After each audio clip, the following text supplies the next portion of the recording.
You made this? Feeling good, got some weed up in my wood, chasing dreams just like I should, letting go because I could. Welcome back to another episode of JK Philly. Today we got Double Dribble Bucks. How you guys doing? Pretty good. How you doing? Yeah, we're great. Thanks for inviting us on. Pretty good. That's awesome.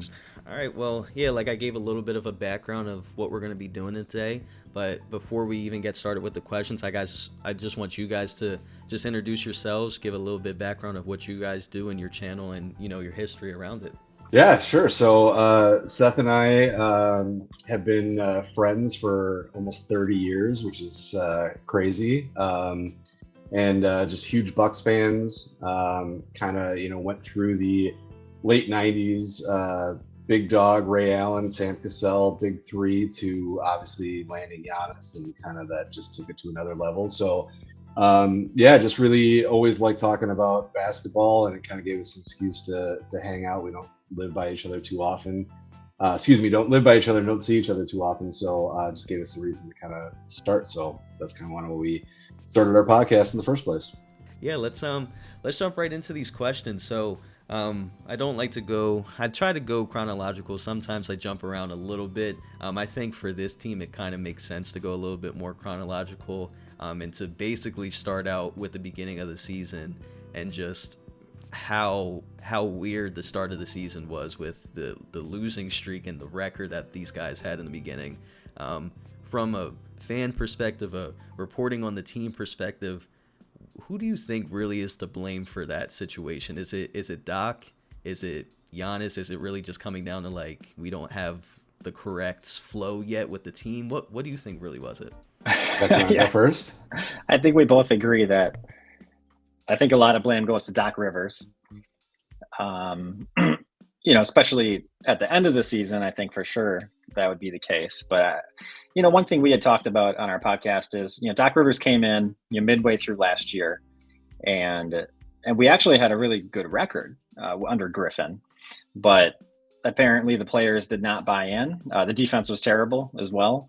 And so I think really it came down to the players gave up. He lost the locker room. So I guess they had to make a change. In comes Doc Rivers, and he's learning. So the last year you kind of give him, okay, he had to learn the team, kind of learn the roster. What am I going to do? How do I effectively use Giannis and get Giannis and Dame to play together? So he had all that time. And then we come to this season, and you're thinking, hey, he had a full off season. He had kind of complained about that. He's like, hey, now we got all the coaches that I want. We've gone through our schemes and everything like that. And then you come in and you're 2-8, and you just don't look like a team that has championship aspirations. So I put a lot of the blame on Doc. One red flag was that he had the training camp or whatever you call it. He had that in some place in Los Angeles so that he could golf. That was like a lot of the talk was like, I'm going to, we're in Milwaukee, but we're going to have this training camp way out in LA in this place that I know and I love golfing at. So right. That was kind of a red flag up front, but yeah, I think Doc should get a lot of that blame. Yeah, I would echo that. I would also say that there's a little, there was some turmoil with the ownership. We had one of the original owners that bought out the longtime owner who sold his shares to Jimmy Haslam from Cleveland. And I think that, they tried to put their emphasis on the team. I think most Bucks fans really liked the GM that we got. And I think there was that power struggle that was going on. Reports came out that our GM Horst wanted Kenny Atkinson and was overruled by ownership to get Doc. Seems convenient now that that's the case, but there's Seth nailed it, but I think ownership trying to kind of do their own thing with the team impacted part of the hiring, which led to Doc taking so much blame. Yeah, and unfortunately, you guys are talking to two dudes who know the Doc Rivers timeline all too well. We did it too. It you get him in at first, and you got that feeling of, well, this is an NBA champion coach. It's got to be better than what he's replacing. This is going to work. And then you watch it not work, and then you go into another season like, maybe it'll work this year, and then you watch it not work again. And it seems like ever since that with the Celtics, this has been like the third or fourth stop where the exact same thing has happened. And I unfortunately welcome you guys to the club. Did you Yeah, have not a call was we wanted to Jimmy- be on, but thanks. yeah, was yeah, was Jimmy Butler in Philly at the time Doc Rivers, or was that a different time? I think that was Doc Rivers, wasn't it? Yeah, no, yeah, that would have overlapped. Yeah. Okay, yeah, it's kind of interesting because he's kind of known for handling the personalities, and it didn't seem like that worked out very well in Philly. No, we've gotten used to things not working out, whether it be Ben Simmons or James Harden or Doc Rivers or Jimmy Butler. It's pretty much James Harden too. Mm-hmm. Embiid's knees. So that's pretty much been the story of the Sixers for the last decade. I like to think of Doc Rivers, as you were saying, Kev, of just like a championship coach, and I keep falling for it every single time, and I hope something's gonna happen well, but it usually doesn't. The same way I was just talking to the Clippers earlier, and we were talking about James Harden and how well he performs throughout the season, and as soon as it comes playoff time and those game sevens roll around or those elimination games roll around, it's just like he's just non-existent. And I keep thinking, man, he's doing so well during the regular season, he should be able to do something here, and it's just continues to show you who he is. But yeah, no, it's definitely interesting. But yeah, let's move to the next question. You kind of bounce back from that, you're starting to climb back up. Middleton at the time is still dealing with some injury and playing here and there. Same, I guess, a little bit with Damian Lillard as well. But I want to talk about those two guys really for the regular season portion of just first I'll ask you, what are your thoughts about that Chris Middleton trade and getting in return Kuzma, most notably, and then also just the health concerns that you guys have had throughout the season, if it wasn't Middleton but any other role players, and even including like Bobby Portis, who was suspended for that amount of time as well. Just your thoughts of how that's been going. Yeah, I mean, injuries have been, something that's hit the Bucks the last few years, which is unfortunate. Chris Middleton is a huge fan favorite, but he's getting older. Injuries just kept piling up. It was, I think diehard Bucks fans defended Middleton quite a bit because the injuries weren't really as bad as it kind of came across. But he just was a slower player, and I think the biggest thing is, getting Kuzma wasn't this big, shakeup that we were expecting, but the reality is it helped with a lot of financial freedom more than anything. And, Kuzma is, bigger than Middleton. Middleton's a pretty big dude, but, having Kuzma have a little extra size and some speed did help us play some different rotations, which was helpful. Kuzma is not the same player as Middleton, so, it wasn't like it was a wash. The financial flexibility, I think, helps more than anything and puts the Bucks into a spot to, the last 2-3 years, we really couldn't do anything. You'd have to convince guys like Gary Trent and Malik Beasley to come in at veteran minimums.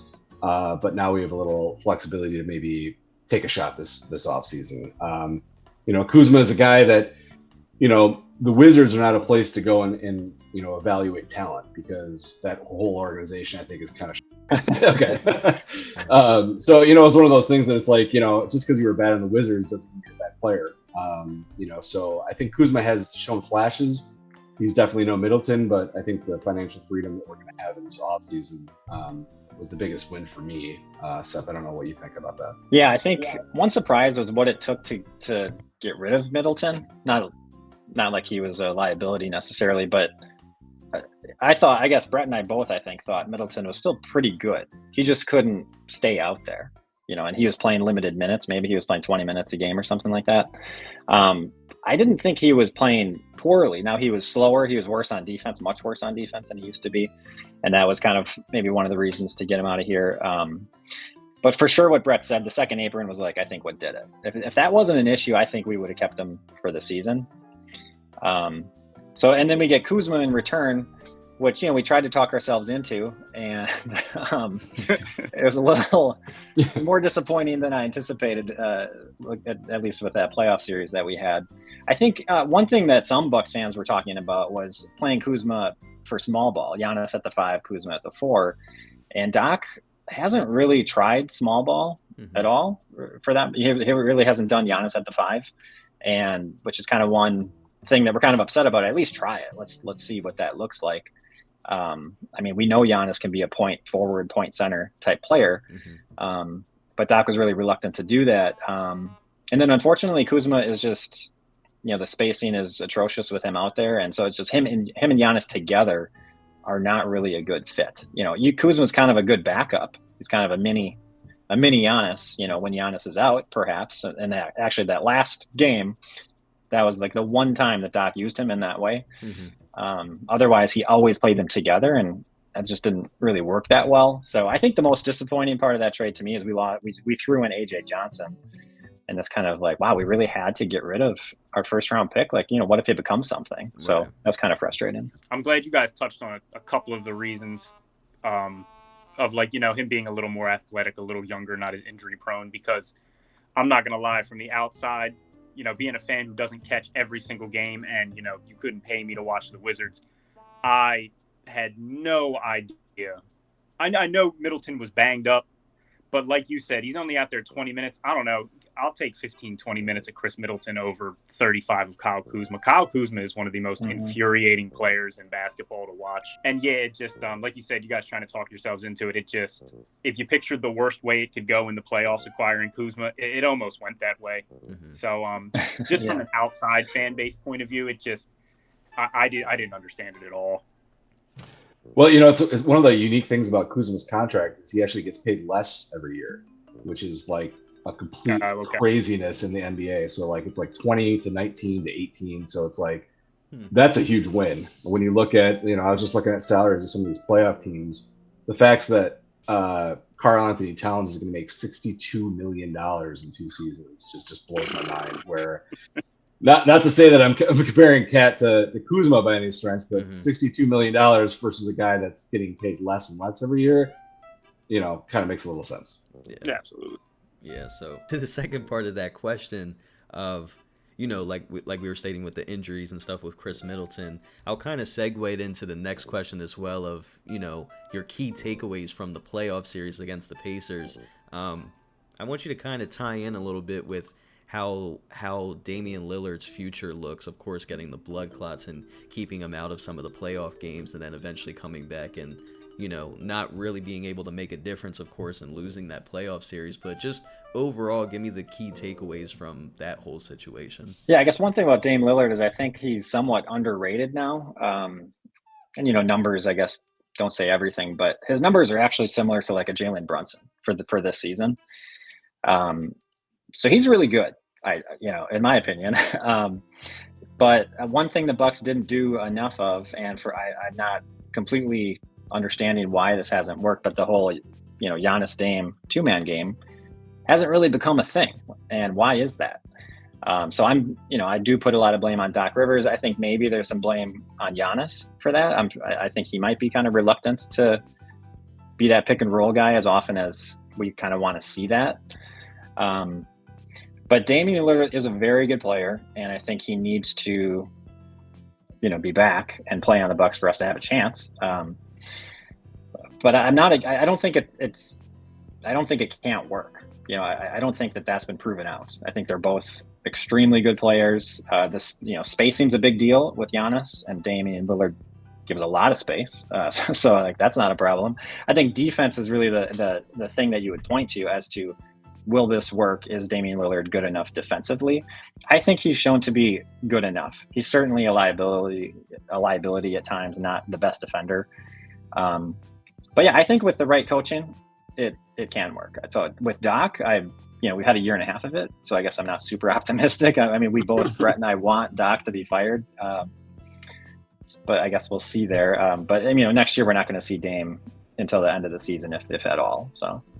Yeah, and I think they became the highest scoring duo in the NBA this year. So I mean, there's things that work. There's still a lot of room for improvement. I think it's getting the coach that comes in there. When we had Adrian Griffin, he was a first-time coach. He was trying to figure things out. He was doing a lot of things right, a lot of things wrong. Doc comes in, as you guys know, he's got his own thing that has worked in the past, and he is very reluctant to change that. And I think that's the huge problem. You need to get a veteran coach that's willing to change. And I think, Doc just wasn't willing to do that. I think that was a huge part. And, I know Dame's frustrated with the injuries. Giannis is frustrated with the injuries. Those are things you can't control. They're getting older. We rely on them so much. Kind of going back to the Chris Middleton thing, now that we have some luxury of being able to maybe do something this offseason, we don't have to rely on 37-year-old Brooke Lopez, who is a great player, but just doesn't fit what we're trying to do now. So, if we can make some moves, maybe get a better coach, I think there's, the sky is still the limit. I think I'm not going to bet against the Bucks when they have Dame and Giannis out there. Yeah, I know. And it's funny because Dame, for years, watching him in Portland, he was one of my favorite players to watch, not on the Sixers. And when the Bucks got him, I was happy because I was like, yo, I'd love to see a guy like Dame make a deep playoff run. I know he had the one Western Conference Finals appearance on the Trailblazers, but there was a lot of asterisks in that. And I thought this would be a really good team. And to your point, I'm glad you brought it up. The pick and roll, I thought it would be much more of a focal point of the offense. I thought the two of them would run it better. It reminded me of back when we did the Ben Simmons and Embiid, and they could not run a pick and roll to save their lives. And Embiid actually got a lot of the blame of that. They said he didn't pop well or he didn't roll to the basket well. And then James Harden got here, and he looked like one of the best pick and roll big men in the NBA. So, that was one thing that always baffled me. I expected the Giannis, and like you said, one of the highest scoring duo in the NBA. So something works there, but I always expected the pick and roll to just be an absolute go-to for them like every game, and it just never really materialized to that. Saying all of that, I'd even mention the part where he tore his Achilles in this series as well, and going out with injury again, which is even more unfortunate, but we'll definitely touch on that as well. But just give me your base of key takeaways from this series. Well, obviously the injuries suck. We kind of touched on that. There's not a whole lot you can do on that. I keep going back to the coaching.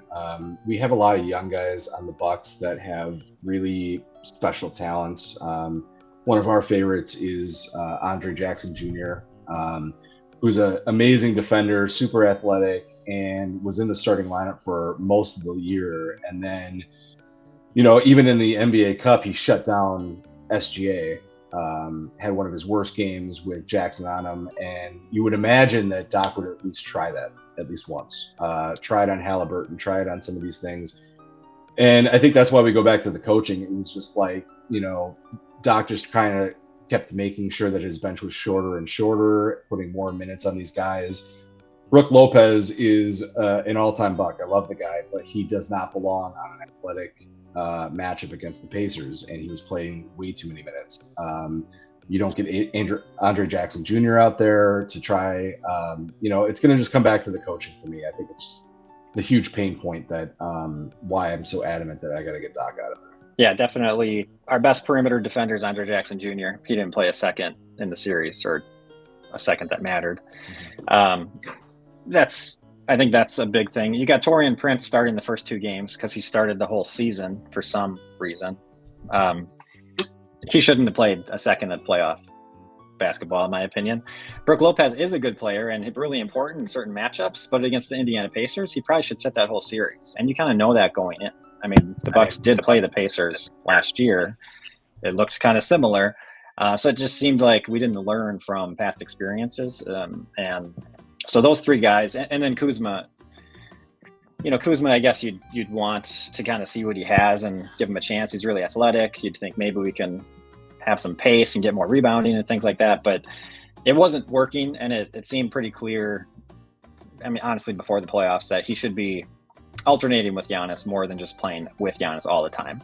So I think those things, and if you do that, you're going to get better spacing. And we have some awesome three-point shooters. AJ Green and Gary Trent Jr. are outstanding. And you saw Gary Trent Jr. had 9 threes in one of those games. So if we kind of leaned in more to that and the spacing, and let Giannis, do what Giannis does, we get, better threes. Like Taurean Prince does have a good 3-point percentage, but he's really slow at getting it up there, and he just doesn't, the volume isn't there. And that really was shown in the playoffs with a quick Pacers team that just wasn't letting him get up shots.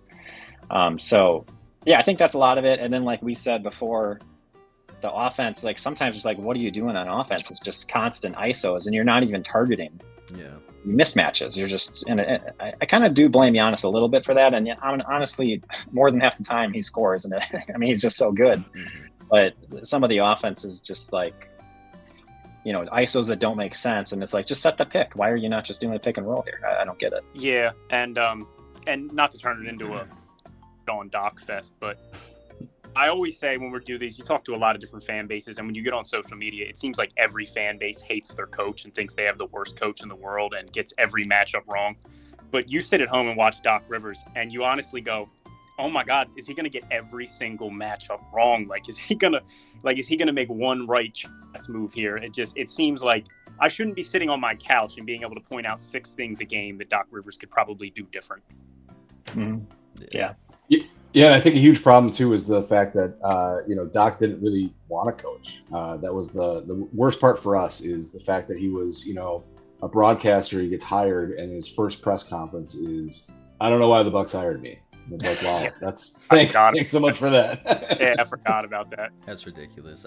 Like I said, I don't, like you said, Kev, I don't want to make it into a bash Doc fest either, but I could see a lot of blame with him because it gives trauma of watching that Philly team as well. So it's bad overall, but those are the main key takeaways. Obviously, like we alluded to earlier, of talking about Damian Lillard and his injury as well. And then them inevitably losing again to the Pacers, losing in 5 this year. The big question that's been on social media, then we got to know from you guys, is you think Giannis is out of here? You think he's ready to go, or what do you think's going on? Because we were literally just talking about that before you guys joined. I don't see a world where Giannis wants to stay here anymore, especially with Damian. If Damian Lillard didn't get hurt and they just lost that series straight up in 5, maybe, and you could do something next year, but him getting hurt and having to wait again through that, I don't know if he wants to do that personally, but I want to know what you guys think. Yeah, it's funny because this question comes up every year, no matter what. Yeah. And this is the first year where I can understand it. Every previous year, it's like, why are you bringing that? Why don't you talk about this with Jokic? Why don't you talk about this with anybody else? It's like always Giannis. For some reason, the national media does not want Giannis playing in Milwaukee. The thing is, Giannis loves Milwaukee, and he's really loyal to Milwaukee because of how well they've treated him. At least I think that's a big part of it. Like, since he was, got here his rookie year and came from Greece and didn't know anything, Milwaukee has a real good, family culture, and just a real good culture with the team, and the team's the family, and supporting each other, supporting the community. And so I think Giannis really likes that and really appreciates that and has a lot of loyalty because of that. And some of the same people, like Horst has been around a while. So it's not like we have new executives in here. He's built pretty good relationships with a lot of these people. So he's only 30. He's not 35, 36. So I do think he wants to stay. That's my guess. It seems that would fit his character and everything he's said to this point. I do understand and agree. There is a point to be made, like, hey, if you want to compete, you're getting older every year, and this year feels like maybe it's a wasted year without Damian Lillard.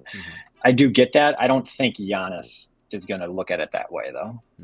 I think there's a 0% chance that Giannis ever leaves, unless he absolutely demands it. Number one, you'd have to be an idiot to get rid of one of the best players in the entire league. So no GM wants to be that. To Seth's point, Nico Harris sometimes. Yeah, exactly. People that know Giannis, he's very, family focused, but he doesn't show pictures of his kids on social media. You really think he's going to go to LA or New York, where they're going to be hiding everything that he does? The guy still drives a 96 Suburban and shops for groceries at Costco by himself. He's made for Milwaukee. He's not some big star that's stuck in Milwaukee by any stretch. I think this is exactly where he wants to be. I think any team in the NBA would take Giannis, no matter almost who you have to give up. I think that's the big takeaway there. As Philly fans, if we offered you Giannis, would you even have to know who you're getting rid of? I mean, at this point, old Embiid knees and whatever else, any team would line up over anybody to get Giannis. So I think that's where the narrative is, and it goes to my constant hatred of ESPN. That they don't understand that there's a world outside of New York. And so they don't understand why people live in Wisconsin or play in Milwaukee or any of these things. And so I think that's where the narrative comes from. But I just really don't think Giannis is going to leave. I think he's going to retire a Buck. I agree with what you said about ESPN and the national media. I hate this. There's 30 superstars in the NBA, and they think they all got to be on the Lakers, the Knicks, these 4 separate teams. I like seeing superstars spread out. I like seeing dudes start their career in one place and finish. I've been a big advocate for, it's been tough with Embiid getting hurt every single year, and like some of the fan base gets upset, and I get that, but I try to tell them, I'm like, yo, you may never see an Embiid type talent in a Sixers uniform at the center position in your life again. I was like, I just want to enjoy that. I want him to spend his entire career as a Sixer. I know it's frustrating. Only one team gets that ring every year. And like you said, guys like Stephen A. Smith, you don't go to the finals one year and all of a sudden you have to be a Los Angeles Laker the next season. Yeah, we've seen, guys like Karl Malone and Gary Payton go to the Lakers to try to win rings, and it didn't work. Ewing spent most of his career in New York and was like, that's where he wants to win the championship. So, yeah, I mean, I think people overlook that. Like, we have to build super teams in all the coastal cities. I just don't think that's a reality. So, yeah, I completely agree. Yeah. And you guys got the ring, which is nice. You don't even there's no constant will Giannis leave because he has to get that ring. He's got his ring.